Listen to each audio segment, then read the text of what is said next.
somehow tries to change the outcome of what's going on. You know, and he dies. Who cares? But but at least, he's the type of character that he would die because it was worth the trying. Like Ed. Ned. Yeah, I said Ed. Ned. Yeah, you're right.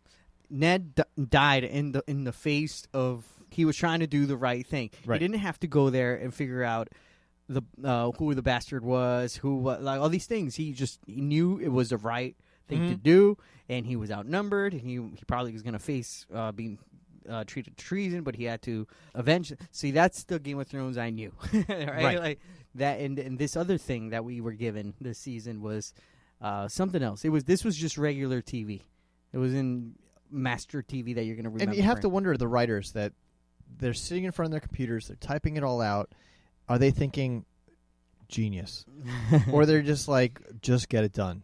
I think they're just getting it done. Have you ever see that South Park where I think he gets in? No, it was Family Guy where he gets in a plane and goes over and slaps like George. What's it called? George Lucas.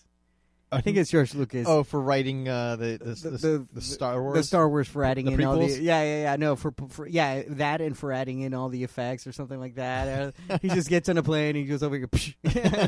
Right. So yeah, that's how I felt. I was just like, well, I wonder how much of this did George Martin have putting in, like, all right, this is what I'm going to do in the books. Go ahead, write around it.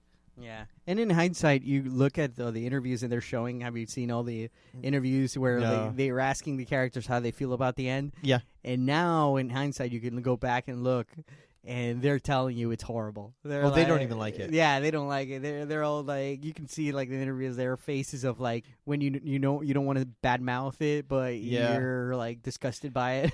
I can imagine Bran probably got the script and was going, "Is this an April Fool's? I'm going to be king." No way. You know, I didn't do anything. Let's talk about that for a moment. Yes, I was just gonna say, now that you brought him up, go ahead. All right, so here's a kid, who gets crippled. He goes with Hodor, which we never even talked about, hold the door. I don't know how I'm kind of like mixed feelings about Hodor. I like that. I like that part. And that was a part that was like, okay, it's hold like a door, time continuum. Hold the door. Yeah. Okay, so all right, skipping past that part. All right, so he gets all the way up to the north where he meets the three-eyed crow in the book, and the three-eyed raven in the show. Mm-hmm. And he goes through this whole process of becoming the three-eyed raven. Right. Why? Because he's the keeper of the history of the lore or whatever. So is Sam. That's right. So what did he do with all that knowledge? You know what? In there's a scene during the Battle of Winterfell when he works. I mean, he sends the ravens. Mm-hmm. And he goes, "Hold on, I'll be right." Something like, I don't know. I'll be right back. Right. Something like that. Goes off to who knows where. We never find out where those ravens went. Did they? I was thinking there were some kind of giants. Maybe he was going to work into a giant, or he was going to do something. Send something back. Nothing. We never get an explanation what that was. I wonder if maybe scenes got cut. Something happened because, but that's so lazy. Then you should have cut that whole scene where he's like, "Right, I'll be right back." Then cut the whole thing off. Don't leave that little piece in there because it makes no. It makes no sense. No sense.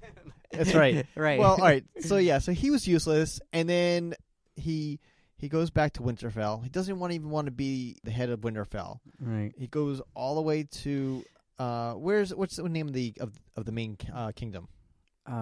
Like what? King's Landing. King's Landing. Goes to King's Landing, and they're like, "We want you to be king." Why do you think I'm here? Yeah, it's like fuck you. Okay, dude. Second piece. Well, I can argue with this one on both sides, but I'm going with my original thought, which is Sansa. It was so awkward, that whole thing where the uncle gets up and he's like, they're like, sit down. Okay, it was like funny in a sense, but this dude has like more experience than all of you combined. Like, but he was a dork, whatever. But anyway, Sansa.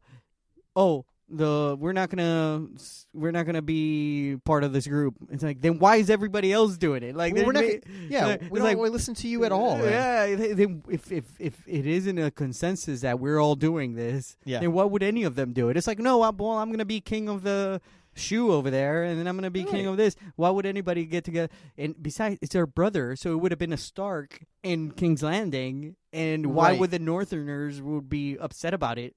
So it didn't. Again, that didn't make any sense. All right, the little part make any sense. The little piece I could say you guys have made sense is maybe they wouldn't next time they have to choose a king. Yeah, they if it was out not a Stark or someone out, they would have been like, no, we don't want to do it. But then you would have waited for that moment. You wouldn't do it when your brother. You wouldn't do it where I wouldn't be there and make everybody like nobody else would be like, hey, no. You should. Anyway, I'm just getting too much into it. Well, Sam stands up and goes, "Why don't we let everybody decide who to be king?" And talking about doing like democracy, and then everyone just laughs. And it's like, did you guys just make a realistic like Earth joke? Because we're not part of your thing. Like that's not funny. It's not funny. It was like making fun of something we're hurt by. Yeah. Like we're supposed to be separating ourselves in this fantasy world. Yeah. You brought us in there. And this isn't a sitcom. This is your own show. The whole part, I mean, some people probably like it. I didn't like it when they're all sitting down and it was kind of like jokey in the throne room. Yeah. I mean, in the throne room, in the meeting room, whatever. Mm-hmm. I mean, that took a good 15 minutes of the episode, and it was like, why? Like it would 5 minutes of Tyrion moving chairs, taking an episode time, and the other pieces, it felt so familiar. It felt like another show where they were like camping out, where like it's being campy about like, oh, we're back to normal now, and we're gonna, life's gonna continue. Like I've seen this in another show. You're not being original, and this is not Game of Thrones. This is not what I'm accustomed to. I'm accustomed to new things, new ways of doing things. Not like you said, it became a formula. Season 8 was a formula of what people think people want, and I said it from day one. I said they are the first 2 episodes were all fan servicing, where it's like, here's Gendry. Here's Arya. Oh, right. Here's this. These are the characters that you like. It's like, no, we care about the story. We don't care about the characters. We care about the story. Not now they're talking, and they're talking together, and they're all your characters that you like through all this time are in a drinking together now. Isn't that great? And it's like, no.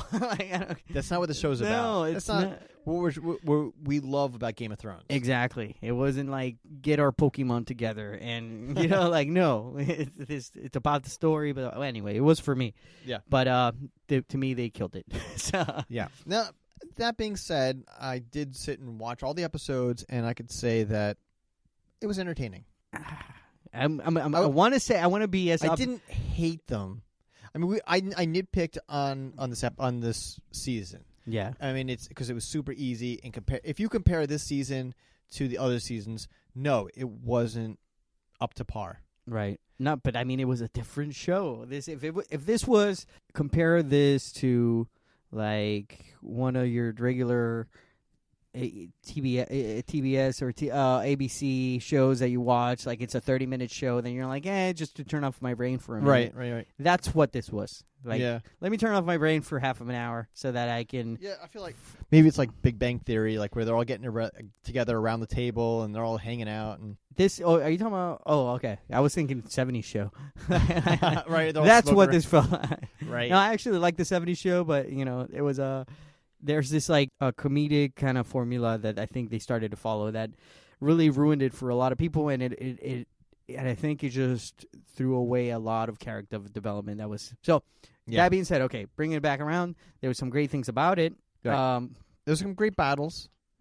Yeah, I mean, the action in the show, in the season, even when they were attacking King's Landing, right, it was entertaining. The battle with the Night King, like that whole battle is a lot of action. If you could see it, yeah.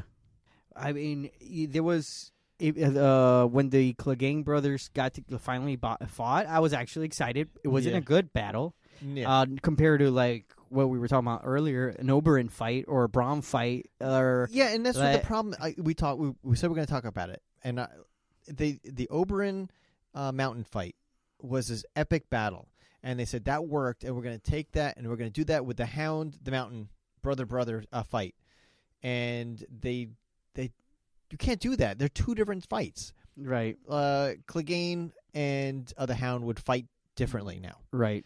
And they didn't do that. And the thumb in the eyes to repeat that again. Right. I hated it. Yeah. And especially he's got his thumbs all the way in the guy's eyes. And the sword through the face, and it's still not going down. I'm like, okay. Yeah. You had me at he's reanimated, but even the dead guys keep, Yeah. So I mean, it was entertaining. I think I figured it out. The actors are all good at what they're doing. Yes. And they took this crappy writing, and they made it the best watchable. they could. Right. Yeah. I'll concede to that. Is that concede? Yeah. Yes. Okay. All right. So based on all that, I think that's it. Unless you got anything else you want to add to this episode. Well, I'm going to say I'm going to go back and read the books so I can get a different ending. Mm-hmm. And if I can make a suggestion, just wait until there's even talks of the next book, because you're going to finish these books and then you can go, well, I want more, and you may not get it for another couple of years. Really? Yeah, who knows? Well, it takes a long time. Isn't there like 7 books? How many books are there? I don't know. I only read the first one, so. Oh, you did read the first book? Yeah. I read the first one, and but that's it. They're good. There's like 7 other ones, aren't there? Yeah, I enjoyed them all. Yeah. So you read all of them? Yeah. Wow. Okay. Well, maybe we'll get someone that has read the books one day, and we'll talk about that. Or maybe when I read the books, we'll talk about the differences. Sounds good. Compare, contrast, and yeah, that's it. I think that we're done with Game of Thrones. I think 8 years of our lives spent on this thing. Oh, it's not over. You still have those books. I have the books, yeah, but it is an ending of a chapter. So yeah. I hope you guys enjoyed it as much as I did, except for the last season. And if you have any solaces, make up your own story. I made up my own story in my mind of how it ends. Right. And I think I'm happy with the story in my head. And we hope you enjoyed the podcast. We'll catch you in the next one. Scotty and Rico make a podcast. Scotty and Rico make a podcast. Scotty and